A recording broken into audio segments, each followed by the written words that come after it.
Hi, everybody. Welcome back to another episode of Doctor's Discoveries. Today, we're going to be talking about a stroke. My name is Sharvi. I'm Serena. I'm Shanti. And I'm Ellen.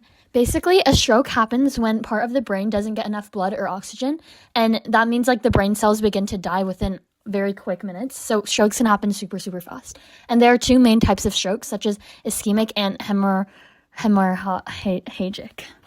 So basically, some statistics are that strokes are the fifth leading cause of death in the U.S., and it's the first cause of serious adult disability.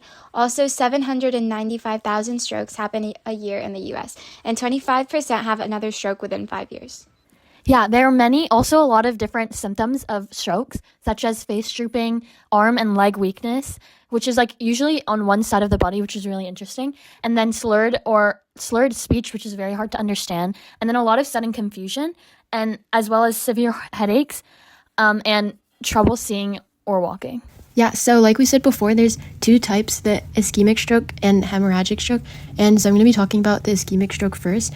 And it's more common than the hemorrhagic stroke. And basically what happens is when blood flow to the brain is blocked by a blood clot, which forms in a cerebral artery, and that restricts blood supply to brain tissue.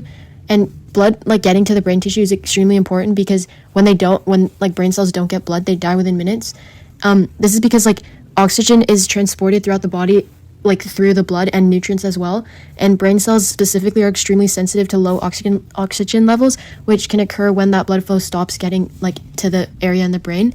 And then also blood is super important for brain cells because it removes waste products from the cells that can accumulate in the brain, and that protects the brain from becoming toxic. And then also when you're doing things like thinking or moving, specific neurons in your brain are activated, and that activation needs increased blood flow to provide nutrients and oxygen for that increased energy. And then so when that specific area is not getting blood because it's blocked by a blood clot, that area dies immediately in your brain, and the surrounding areas can be damaged as well. And then for the hemorrhagic stroke, this is basically what happens when a weakened blood vessel in the brain bursts or ruptures, and it causes the bleeding to spread into the surrounding brain tissue or the other parts of the brain. And so more specifically, a weakened artery bursts and the blood spills into the surrounding brain tissue, which increases intracranial pressure, which is a dangerous pressure increase in pressure within the skull.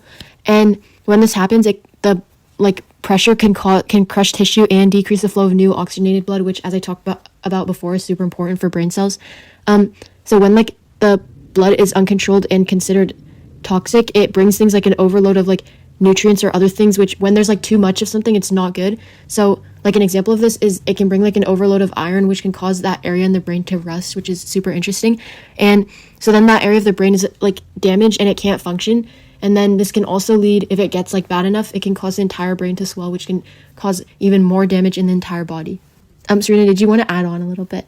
Yeah, sure. So to be a little more specific, when a stroke happens, the brain suddenly loses its supply of oxygen and glucose, which are essential for producing energy. Neurons rely on constant blood flow, so even a brief interruption begins to interrupt their function almost immediately. And without that energy, the ion pumps in the cell membranes fail, causing an imbalance of sodium, potassium, and calcium inside and outside the cells. This leads to excessive release of neurotransmitters like glutamate, which overstimulate nearby neurons in a process called exotoxicity. The overstimulation allows too much calcium to enter the cells, activating enzymes that damage proteins, DNA, and cell structures. As this damage spreads, affected neurons begin to die through necrosis or programmed cell death, which is apoptosis, and inflammation also increases as immune cells rush to the area and release chemicals that can worsen injury. Surrounding brain tissues, called the penumbra, is also at risk but can be saved if the blood flow is restored quickly. And edema, which is just swelling, can also develop, increasing pressure inside the skull and further reducing blood flow. If untreated, this whole thing of events can lead to permanent brain damage and the loss of functions controlled by the affected area. Yeah. Also, Shanti and Serena mentioned, and they've been elaborate about, is that there's two different types of strokes, but inside these different strokes, there's also different types. So, like Shanti mentioned, there's the ischemic stroke, which is the most common and caused by blocked blood flow, like she mentioned. But there's also three types of ischemic strokes. There's thrombosis, where the clot forms in the brain artery; embolism, where the clot travels from somewhere else, usually the heart; and then stenosis, where the artery narrows and plaque builds up. Then in hemorrhagic strokes, the two different types are intracerebral, which is bleeding inside brain tissue, and subarachnoid, which is bleeding between the brain and skull. And there's also a different type of attack called transient ischemic attack, which is like a mini stroke. And so the symptoms go away quickly in minutes or even hours.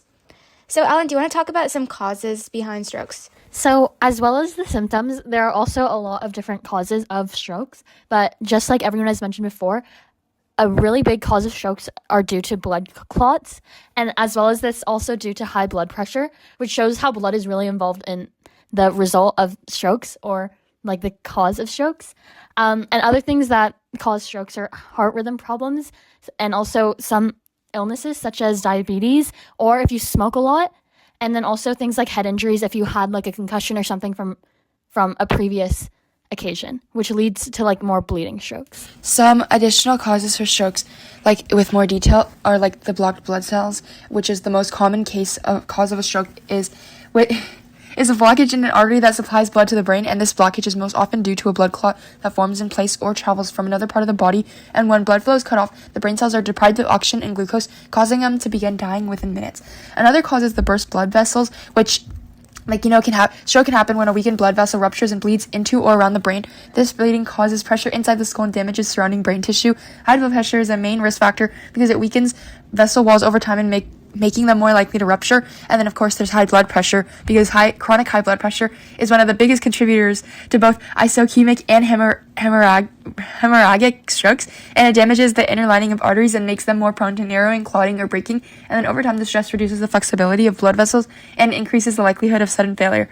And then there's also the plaque buildup, which is it's called atherosclerosis, I think, and it's basically like fatty deposits, cholesterol, and other substances that can be built up inside arteries, forming plaques that narrow blood flow, and these plaques can rupture, triggering clot formation that blocks blood flow to the brain, and this process is gradual but significantly raises stroke risks, especially with people if you have like a poor diet or smoking habits, and also like diabetes. And there's also heart-related conditions, like irregular heartbeat and like stuff like that can cause blood to pool up and form certain clots in the heart, and these clots can travel through the bloodstream and lodge in brain arteries, and this type of stroke can happen suddenly and like without warning and stuff, even if like people feel like they're healthy, but they're actually at risk for a stroke. Yeah, and there are also a lot of treatments that target these causes directly, such as clot busting medicine, which obviously directly treat the blood clots that are a big cause of strokes, as well as procedures that remove clots that cause strokes, and also surgeries to stop bleeding and blood pressure control.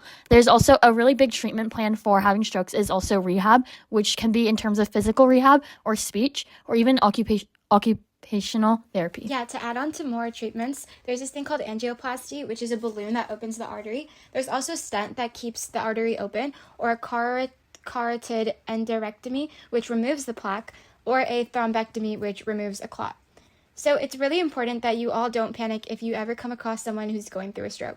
And to help you with this, if it ever happens, we have an acronym for you that's called ACT FAST. So FAST, F-A-S-T. F stands for face drooping, A stands for arm weakness, S stands for speech difficulty, and T stands for time to call 911. So if you observe someone going through these symptoms, make sure you call 911. Also, make sure to note the time the symptoms started, keep the person lying down, head slightly raised, and check breathing. A big don't is don't drive to the hospital, don't give food or drinks, and especially don't give aspirin because it can worsen some strokes. It's key to make sure to call 911 immediately. I think that wraps up our episode. Thank you for listening. I'm Sharvi. I'm Ellen. I'm Serena. And I'm Shanti. Just a quick disclaimer, this podcast was entirely researched and created by high school students, so not everything will be 100% true. Thank you for listening. Thank you. Bye.